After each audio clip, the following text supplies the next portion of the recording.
The Honorable Justices of the Supreme Court of the State of Iowa. Hear ye, hear ye. The Honorable Supreme Court of the State of Iowa is now in session.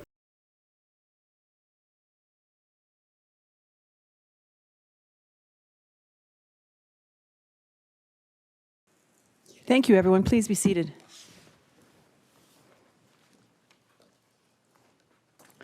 This morning, we are set for 3 oral arguments. We will have 2 oral arguments and then take a brief break. The first argument is Carver-Kimm versus Reynolds, Pat Garrett, and State of Iowa. Are the parties ready to begin? Yes. Mr. Lang-Holtz, you may begin.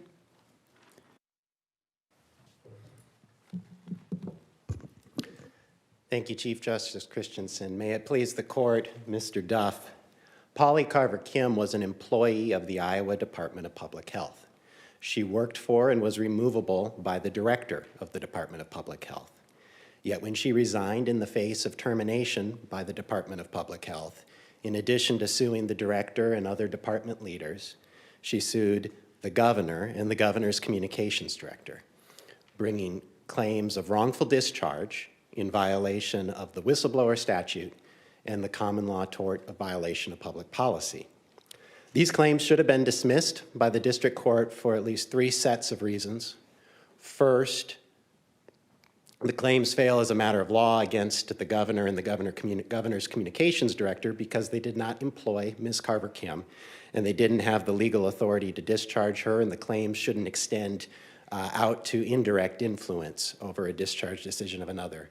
Second, the wrongful discharge in violation of public policy claim also fails as a matter of law because Chapter 22 and the injunction section cited by Ms. Carver-Kimm do not establish a clearly defined and well-recognized public policy that can support the tort, nor would that policy be undermined by Ms. Carver-Kimm's resignation. And then third, that claim also should be dismissed under 669-14A because it's not clearly established and wasn't that the claim could extend out to the governor and the communications director, or that it could be brought based on Chapter 22. Starting first with the argument about the governor and the communications director, Mr. Garrett. Ms. Carver-Kimm seems to focus her main argument that both claims, the whistleblower claim and the wrongful discharge claim, can extend to indirect influence, to a direction of the governor to the department to discharge Ms. Carver-Kimm. And we kind of say that in Rumsey, that it can expand further than just the person that sort of directly does the discharge. So how do we distinguish that case here? For a couple of reasons, Justice McDermott. First of all, what was rejected in Rumsey was a supervisor-only standard. As a matter of law, under the Civil Rights Act, rather than the whistleblower statute or a wrongful discharge claim as well, that it could only be brought by supervisors. And there's a couple reasons that's distinguishable. First of all, the Civil Rights Act's much broader than either the wrongful discharge tort, which is just discharges, or the whistleblower statute discharge claim that's at issue here. The Civil Rights Act explicitly allows for aiding and abetting. It allows for claims, other than discharge. And to be clear, the whistleblower statute does allow for claims other than discharge as well, as my friend points out. But that's not the claim that's brought here. And the precise claim at issue that was allowed to proceed in the Rumsey claim demonstrates that. I mean, it was a failure to accommodate claim, brought by an HR manager and another employee that were the ones who the accommodation request was made to. And so as I read what Rumsey says, it said that you have to engage in the actual conduct that's made the alleged liability. In the Civil Rights Act, that is much broader than just a discharge claim. If it were just the issue of of discharge like it is here, I'm not sure that it would turn out to. Discovery proceeded and you had a set of facts in which the governor contacted the department head and said, I want you to discharge employee X or else I'm going to discharge you.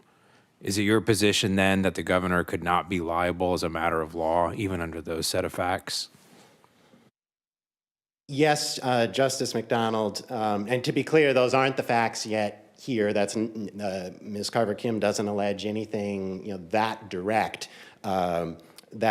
here. But again, even under those set of facts, with the governor explicitly directing her director to fire an employee, she still is not the one who engaged in that conduct. The director could say no.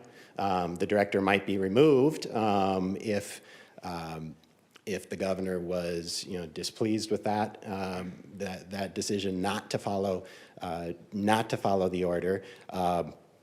Perhaps there could be some sort of, other claim, but not a wrongful discharge claim. There may well be problems with other sorts of claims as well. But again, because the governor doesn't have the legal authority to do so, it's not possible to engage in the act of wrongful discharge. It also raises constitutional concerns. A distinction, kind of legal authority, de jure authority versus de facto authority. I mean, the governor is the head of the executive department. She has de facto control over all the people in that department other than kind of merit selection or merit employees, which I think is not applicable here. Is that right? So it seems like the case law indicates that what we're really looking at under Rumsey and under federal case law like cat's paw liability, we're looking at de facto control, not de jure. But I take it that's not your position. That's correct. I mean, that's correct. I think the Rumsey case would suggest that it is, engaging in the actual conduct that's being alleged to be liable.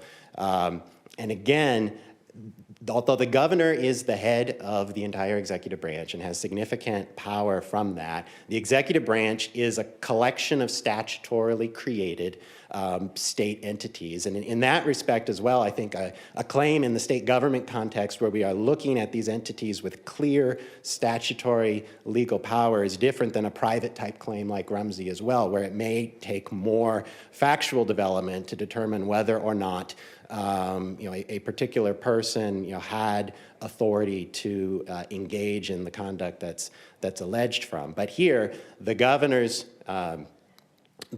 authority over the department is primarily through selecting the department head.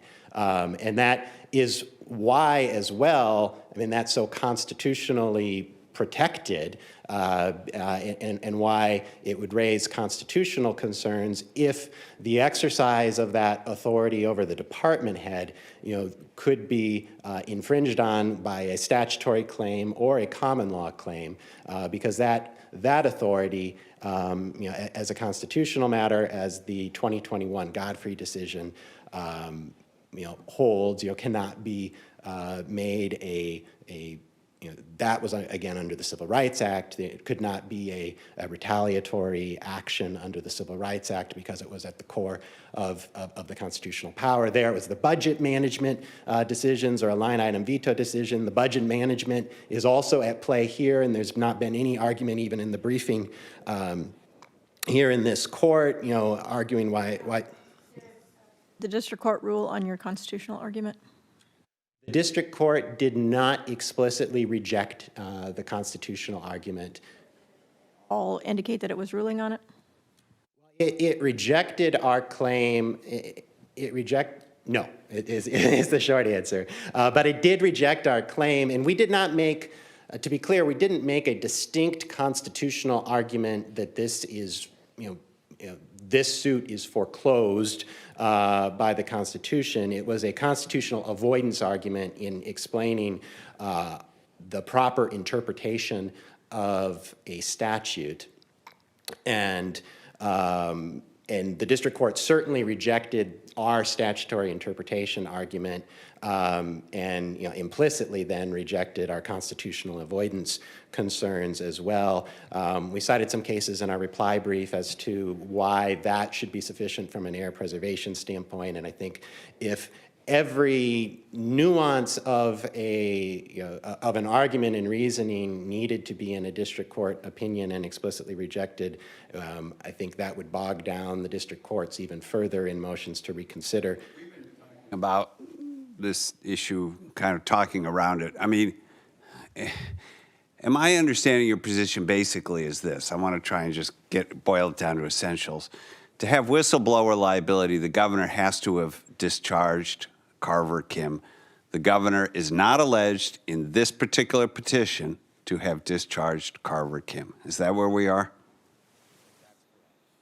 Yes. The one clarification I would make is that the wrongful one could perhaps bring a different sort of whistleblower claim against the governor for something other than discharge, but that's not the claim. Not the claim here in this case. The claim that's alleged here was indirect influence. Was that the governor effectuated the discharge, which was language that's taken from Rumsey, but again, that I interpret to mean doing the conduct, and she didn't engage in. Difference between the whistleblower statute that specifically says discharge and then the common law wrongful discharge claim with respect to how broadly that applies?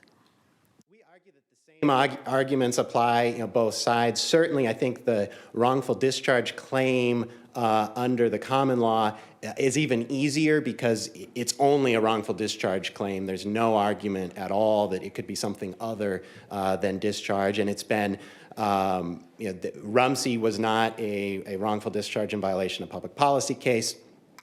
And it's the court, because we're implying Effectuating the particular action, and if effectuating discharge is what's at issue here, why does that not then extend to at least the common law claim?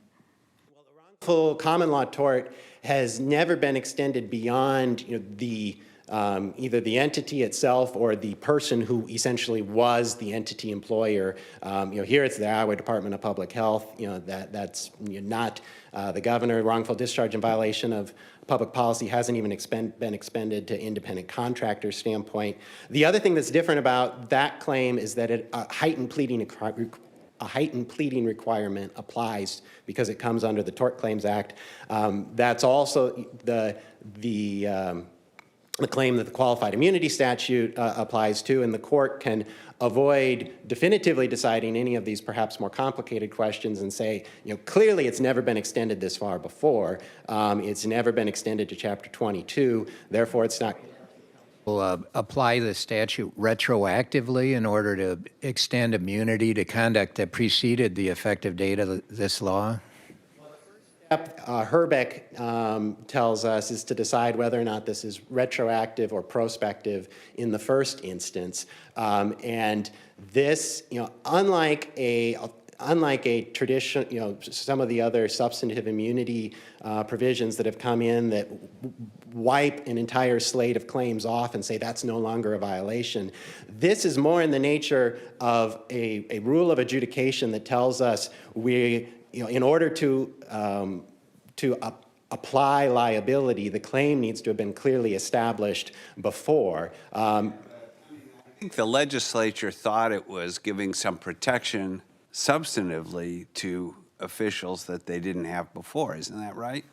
It certainly provides protection and wipes some claims from being able to proceed, but so do other claims, when the burden of proof has shifted or when evidentiary rules change to prevent a particularly critical piece of evidence to come in, that can cause a claim. And there can be gray areas between substance and procedure, but this doesn't seem to be one of them. This is a new substantive protection for certain officials when they engage when they're sued, right? But it does not change what was legal or illegal at the time. It wouldn't change their conduct, how they would approach their conduct when they were taking the action. And it doesn't take away a cause of action that they would have had, because by nature of it not being clearly established, they didn't necessarily have that cause of action. In Musa versus Rich or the Iowa Beta chapter, cases where those seem much more closer to qualified immunity. It's not just the cause of action, it's also who you can sue in the remedy, isn't it? Yes, yes, Justice Oxley. It is broader in the sense that it fully immunized, at least Moose, fully took away, co-employee liability. And both of those cases also are pre-Herbeck cases, as to looking at that first question of what's the conduct that's being Conduct here. It's not when they filed the action. It's when they engage in the underlying conduct, isn't it? that's being regulated by this statute is the evaluation of a pleading. I mean, it's a pleading and motion to dismiss and summary judgment type consideration of the district court whether this claim should be allowed to proceed, and so could be viewed as prospective. I see my time has expired. Unless there's any other questions, we would ask that the up on the last point. So it seems like the problem, as I see it, is you're arguing that the pleading requirement applies because the event of consequence is the petition. And so you have this heightened pleading requirement. But the statute changes the pleading requirement and the standard of liability. And if we think that the standard of liability, the qualified immunity defense, should not apply here, then I guess I find it difficult to understand why the pleading requirement would also apply. There would be kind of a disconnect between the pleading requirement and the standard of liability if we think that the defense substantively doesn't apply. Does that make sense? and what you're asking, Justice McDonald. And although we think both should apply, if the court would disagree with that and conclude the qualified immunity provision was substantive and did not apply, it would be consistent with past precedent to apply those parts of the statute that can apply, that are procedural. And I believe we have a citation for that in our brief as well. I don't recall off the top of my head, but that, or it may be in the motion to dismiss here in this court when the appeal was sought to be dismissed, that you should sever it. And I think the pleading of the qualified immunity statute wouldn't, or the requirement to plead qualified immunity would also have to go away, even though it was just a pleading aspect. But the particularity and plausibility requirements are distinct procedural requirements that aren't connected with qualified immunity. I mean, they're in the same statute, but they are not analytically dependent on there being a qualified immunity. So we would argue that at the very least, the heightened pleading requirement of plausibility and particularity would still apply and is consistent with longstanding precedent of this court to apply procedural rules. With that, I appreciate the additional time and would ask that this court reverse the district court's denial of the motion to dismiss. Thanks. Thank you. Mr. Duff?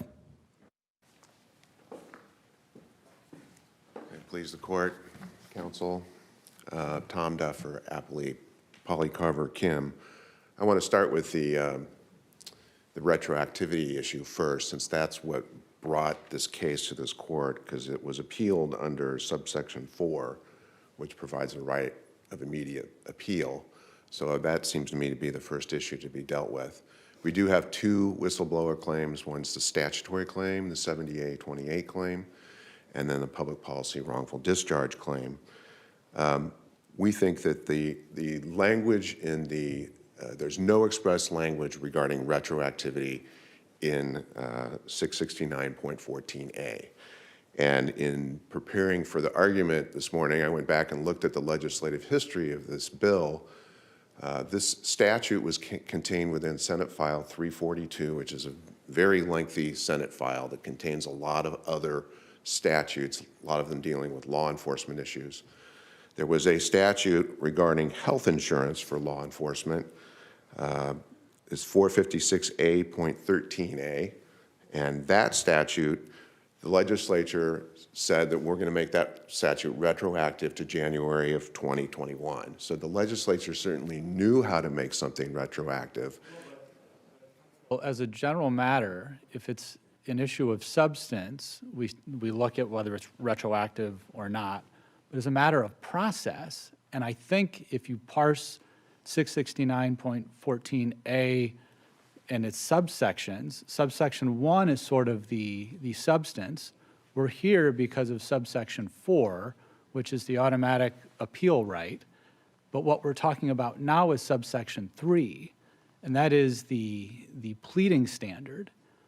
And as I parse those and think of substance versus process, subsection 3 seems to be process, and that's pleading. And then if you look at the event of consequence, which is when you filed the second amended petition, that was after the statute was in place. So what am I kind of missing here? Why subsection 3, the process part, wouldn't apply here?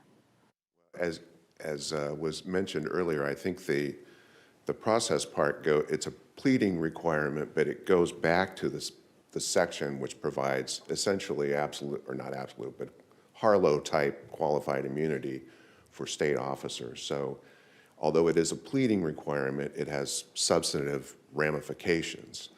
And with respect to the retroactivity, the event, as the court pointed out, the second amended petition, the court entered the order, I think, 4 or 5 days after the statute went into effect. However, the event, what the Thorpe case and other cases say, is the event that you look at in terms of whether something is retroactive is the accrual date. And the accrual date is the date of injury, in this case, the date of termination, which was July of 2020.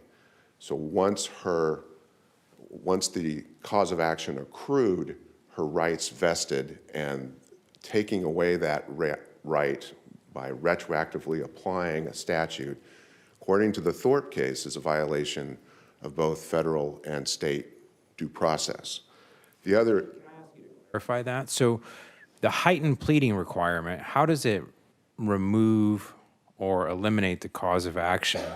The plaintiff could still assert the same causes of action, but just has to identify with particularity the facts that support the cause of action. So it doesn't seem to me to be a substantive limitation on the plaintiff's rights. I don't think we could have pled any additional facts than what we pled. The question is whether, when you plead it, it seems to me, according to the new statute, you need to plead that it's well-established law, basically following the Harlow standard, which, in this case, it depends on how this court interprets that phrase, because if is it interpreted broadly so that a public policy wrongful discharge claim is considered well-established, or do I need to be able to say there are other claims brought under public policy? I don't have that subsection 3 in front of me, but my recollection is part of it requires you to plead around the new substantive immunity. And I agree, that doesn't make a lot of sense if to plead around something that wouldn't apply to your claim in the first place,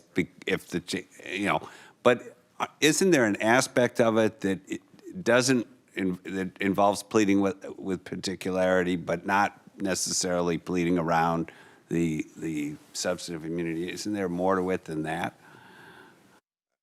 If I'm following your question, I think the difficulty that I had with pleading, if the court were to establish that the well-established law has to be a case. If you follow Harlow, there has to be a case that's almost very factually similar before you can avoid qualified immunity. Let's use the upon information and belief kind of language, it seems that the particularity and plausibility requirements require the plaintiff to actually allege a fact to avoid kind of speculative lawsuits, right? So the plaintiff doesn't know what happens, but nonetheless filed a lawsuit and has no basis for believing that. Isn't that what we're getting at? Like, the statute is trying to weed out some of these claims that are really just based on speculation. I don't think that's what I don't think, Speculation. Why can't the plaintiff plead that the governor directed the department head to discharge this employee? I think we did plead that as well as we could, which is we alleged that she effectuated and put pressure on the director or her subordinates to terminate Carver-Kimm. So I'm not sure that there's much else that we could plead at this point, because we are at a motion to dismiss. We've not taken any depositions. Argues that the standard that we should look to in the heightened pleading standard here is Twombly and Iqbal. Do you disagree with that if we were to find that subsection 3 applies here? Or is there a different set of cases or different standard that we should look at? To my knowledge, this court has never followed Twombly, Iqbal, and the Iowa Rules of Civil Procedure provide for notice pleading. So I don't think that notice pleading is still the rule. So would you agree with me that if subsection 3 applies here, it takes it above notice pleading and into some heightened pleading standard, as in Twombly or Iqbal, where instead of having a possibility or something that's possible, it has to be plausible based upon what's being pled? if the statute did, of course, my position is the statute does not apply retroactively. But I think, for example, if I were to plead this case, if this happened today when the statute is unquestionably in play, then I feel like I would need to plead to say the law is well established, here's the name of the case that establishes the law, or something to that effect. What's going on in subsection 3? One is just the pleading itself has to be with particularity and plausible. And then separately, you also have to plead qualified immunity, which is what you're talking about, it being well established. At the very end of Mr. Lang-Holtz's argument, he kind of made that distinction and said, you know, if we as a court conclude that the qualified immunity is substantive and that is retroactive, there's still this separate requirement within Section 3, separate from qualified immunity, but just pleading the actual facts of your claim. And there it does say, within this particular statute, it does overrule, or it changes notice pleading. So now, going forward, you have to plead with particularity and a plausible, as opposed to just a possible. And so that gets back, I guess would like to follow up on Justice McDonald's question about, does that mean you need to do more than just say upon information and belief, and could you have done that here, or did you meet that standard here? Meet that standard here, given that we're on a motion to dismiss. I mean, there were facts that were brought, that other facts alleged in the petition, statements that were made to Carver-Kimm by one of her supervisors that she had said something about she could resume her duties at press conferences, and she said it would be easier for me to do it, and the comment was, well, maybe easier for you, but not for other people. I'd like to ask Ms. Reisetter what that meant. Who's she talking about? Who are the other people? So that was pled in there. I think the other thing that's of import is that there was an allegation in the petition that a request was made by a reporter at the Des Moines Register to produce abortion-related statistics, which apparently had been produced in the past without issue. And the Register ran a story that was critical of the governor, and within 3 days, she was terminated. So, add a little bit to the open records, public policy. we have recognized a common law tort for termination in violation of public policy. But it strikes me in the open records context, that tort should be limited to a situation where the employee is terminated for refusing to violate the Open Records Act. Isn't that what would make sense?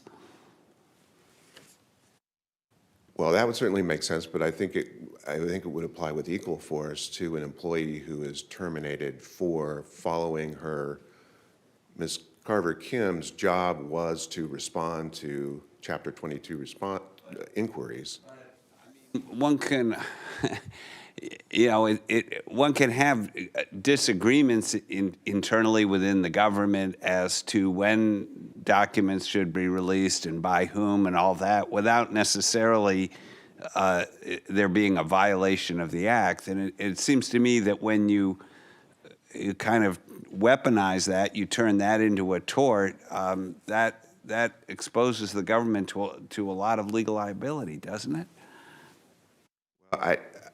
I don't think it does. I mean, the universe of people that could bring one of these claims is pretty limited. It would be people in the position of Ms. Carver-Kimm, who are communications directors, public information officers, people who are the gatekeeper of the information, public information that's being disclosed. 22 specifically talks about a lawful custodian and puts specific obligations on that person. I didn't see, but maybe there was an allegation that Ms. Carver-Kimm was in that position. Was she the legal or lawful custodian under the statute, or was that alleged? I don't think that was alleged, and I'm not sure if she was. I know that her primary duty for years, all the way up to the pandemic, was to answer inquiries from the media. It's not limited necessarily to who has the obligation under the statute, but an employee in that position. Because the employee is the person who is the gatekeeper and is going to respond, and that is the person who, if there is pressure being put on them by their supervisors to not disclose what should be lawfully disclosed or to delay the disclosure of information, that has a harm not only to the person that is the gatekeeper, but a harm to the public at large. Additional reason for recognizing the tort, given that there are a lot of statutory enforcement mechanisms for the person actually requesting the records in the event the government did not comply with the open records request? That was an issue raised by the defendant in their briefing, and there are other situations where there are enforcement mechanisms that are available that don't prevent the application of the public policy doctrine. For example, I think it's the teach-out case where there were other, I'm sorry, no, it was Fitzgerald with the perjury issue. So there were other ways that you could enforce perjury. Someone could not be compelled to testify. So there were perjury statutes, subordinating perjury. And the court there said, despite, I guess the court never directly addressed that issue of whether that alternative scheme made any difference or not, but it was certainly there, and the same would be true in this case. We can go to count 1, the whistleblower statute. The state's argument here is that the Iowa Civil Rights Act, Chapter 216, is different and broader than Chapter 70A, and that it necessarily wraps in more people who might be liable than does Chapter 70A. And that here the allegation is that it's based on discharge, and that Reynolds and Garrett could not have discharged your client. So explain why you think that that argument is wrong. Well, I think actually the language in 70A is probably broader than the Iowa Civil Rights Act, because it covers it covers promotion, proposed promotion, and any other, there's some other language in there that's even broader, I think, than the Iowa Civil Rights Act. allegation here, though, that it's based on the discharge and not other conduct? I believe 216.6 refers to other discrimination, which may be broader than just the act of discharge. Yes, I mean, this is a wrongful discharge claim. So I think the district court, I think, did a good job of tracking the 216 claim with that language, and that the language is very similar, and as I said, I think it's actually broader, but in 70A. And I think I'm out of time, but if I could just address one other issue, which Justice Oxley brought up, which is the separation of powers issue. And I think we put this in our brief. I think it's very clear that they did not properly preserve that issue for appeal. It was mentioned in a footnote in the briefing. The oral argument in the district court is in the record. The word separation of powers is not mentioned anywhere. And the district court's ruling, which was 27 pages long, also does not use the word separation of powers. So we think under the Myers versus Senecott and some other cases, the state had the obligation, because the court didn't rule on that, to file a motion to reconsider, get the court to rule on it, and then bring it here. So for all those reasons, we would ask that the court affirm the ruling below. Thank you.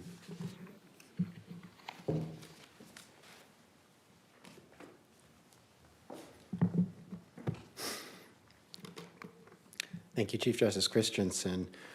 First of all, on the heightened pleading requirement, one factual matter I want to be sure is clear. I think I heard my friend say that the amended petition here, was filed before the effective date, and that's the first amended petition. There was a motion to amend that was filed before the effective date of the act. It was actually filed after, but the second amended petition, which is at issue here, was filed 2 months after the effective date of the statute. So there's little question that for the procedural requirement pieces, and I think the questioning, has now made clear what our position, is in that regard, that the plausibility, particularity requirements can be distinct from the qualified immunity statute. And I think a really good example of how this should apply to these facts of this case, is the Cook v. Bevan federal court case out of, that involved the Kentucky governor. It's almost an identical factual set of situations with information and belief pleadings that the governor must have had some involvement in a state employee's termination and was found to be insufficient under Twombly and Iqbal. And it's not an insignificant distinction that those are made on information and belief. Judge Bibas in the Third Circuit case we cited, describes that as a lawyerly way of saying that the plaintiff does not know something is fact, but just suspects or has heard it. And I think that's an apt description and why it, almost. Your discussions raised two questions with me. One is, if they just stood on the first amended petition, then this issue wouldn't arise, right? So they amended themselves into a problem, into the applicability of a new statute. Is that what you're saying? If we were dealing with the first amended petition, I think the court would have to decide what was the filing date of the first amended petition, because it as well was filed after the effective date. They filed a leave to amend it, and knowing the statute went into effect, would have been a justifiable reason to tweak that. I think you said you had a second question too. Question, and I apologize for having two, is we have the 2019 code down here, but Justice Waterman gave me this statute. So the pleading requirement is a plaintiff who brings a claim under this chapter alleging a violation of law must state with particularity the circumstances constituting the violation and that the law was clearly established. Second part clearly relates to the immunity piece that is a substantive change that was added in 2021. So is it your position then that if we think the substantive part doesn't apply, at least you're saying the first part of this sentence applies? Is that? and the last sentence of subsection 3, failure to plead a plausible violation, and then you wouldn't apply the failure to plead clearly established, shall result in dismissal with prejudice. So the plausibility and particularity, yes.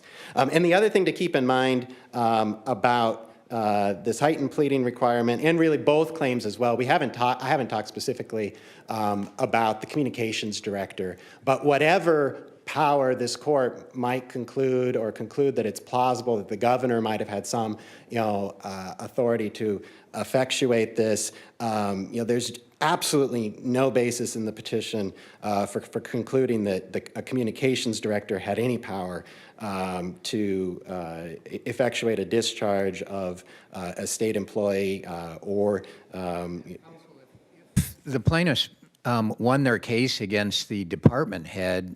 Could they get complete relief under the wrongful discharge case? And if so, why do they need additional defendants?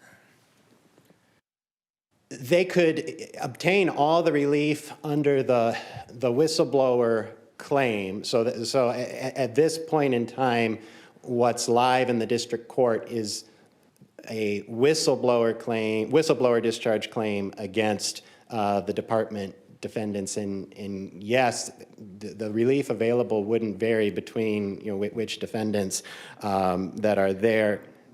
That they can only obtain from Mr. Garrett or the governor.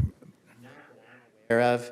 To be clear, the wrongful discharge in violation of public policy claim at this point doesn't have those other parties in it. They have, I believe, plaintiff has filed a tort claim, to eventually possibly amend those folks back in on that side. And the remedies under the common law tort are a little broader. Recollection of federal law on Twombly-Iqbal is that upon information and belief, pleadings may be sufficient where the defendant has unique control of the evidence that would be relevant to that. If that is correct, and it's been some time since I've dealt with Twombly-Iqbal issues, then how would you respond to that as applied here, given that the governor is the only person, or the governor and the department head, are the only people who would know whether or not the governor was involved in the discharge decision? I think there is some authority like that, Justice McDonald. I think applying that would be inconsistent with the standard the way it was applied in Cook v. Bevin, which was a similar sort of situation. I think arguably, one of the reasons there's no all the information perhaps would be internally in that way is because plaintiff has not been able to put forward any evidence that anyone or allege anything suggesting the governor actually was involved. And I think the policy implications of allowing that here would be significant for purposes of bringing claims against the governor. Also, the particularity requirement that's in this statute is a little bit different than Twombly and Iqbal as well. That comes from in the federal context more like the heightened pleading for securities claims as well, and even has a basis for going further. I see that I'm over my time, so I appreciate. Answer one more question for me with the chief's permission. And if we extend the qualified immunity provision back to conduct that happened a year earlier, would we have to overrule the Thorpe case to do that? I don't think you would have to, again, because the difference here is it's not taking away a claim that plaintiff could have already has. A wrongful discharge claim under Chapter 22 has never been recognized. And by its very nature of the way this statute is structured and created, it doesn't take away clearly established rights, and so it doesn't implicate any due process concerns like Thorpe would. One more question. In 2020, the legislature enacted a COVID immunity statute, and it included an express retroactivity provision. If the legislature wanted this statute to protect conduct that had already happened, why didn't it expressly say so? Well, my friend is Correct that, even other provisions in this statute do have, explicit language. I think the best response I have to that is that by its focus on being a pleading requirement, and the legislature could have been aware of, I'm forgetting when Herbeck came out, whether the legislature could have been aware of Herbeck and thinking that it was even necessary because it thought this was a prospective oriented statute in the first place, so it wasn't necessary to be made retroactive. Thank you again, and we'd ask that this court reverse the district court. Thank you. Kim versus Reynolds, Garrett, and State of Iowa is hereby submitted. We'll now transition attorneys and get ready for the case of State versus Park.